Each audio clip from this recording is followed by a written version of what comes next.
ثانیہ civil اسپتال کو 7 سال بیت گئے لیکن شہداء کے لواحقین تاحال انصاف کے منتظر ہیں۔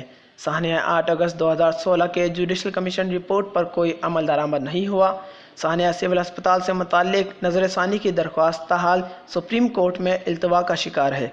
وکلاء برادری کا کہنا تھا کہ ثانیہ 8 اگست پر سپریم کورٹ انکوائری کمیٹی کے نتائج آج تک سامنے نہیں آئے۔ وکلاء کی ریویو پیٹیشن آج تک پینڈنگ میں ہے۔ 75 سال سے جو بھی حکومت آئی ہے وہ ووٹ کے ذریعے نہیں آئی۔ انہوں نے مزید کہا کہ ہم اپنی ذمہ داری ادا کریں تو کبھی بھی ہمارے ملک میں بسنے والوں کو تکلیف کا سامنا نہ ہو۔ ہمیں آئین، جمہوریت و قانون کی بالادستی کے لیے کردار ادا کرنا چاہیے۔ 8 اگست کے جوڈیشل کمیشن رپورٹ پر کوئی عمل درآمد نہیں ہوا۔ صرف تقاریر سے انصاف نہیں ملے گا۔ جب تک وکلاء کے لیے ہم سڑک پر نہیں آئیں گے تب تک قاتلوں پر کوئی ہاتھ نہیں ڈالے گا۔ ان کا مزید کہنا تھا کہ بلوچستان کو ایک کالونی یا NGO کی طرح چلایا جا رہا ہے۔ 8 اگست ثانیہ کے زخمی و معذور وکلاء آج بھی ہمارے ساتھ موجود ہیں۔ وکلاء نے پاکستان بنایا بھی اور بچا بھی رہے ہیں۔ آج ملک میں کوئی اپنے آپ کو محفوظ نہیں سمجھتا۔ وش نیوز، کوئٹہ۔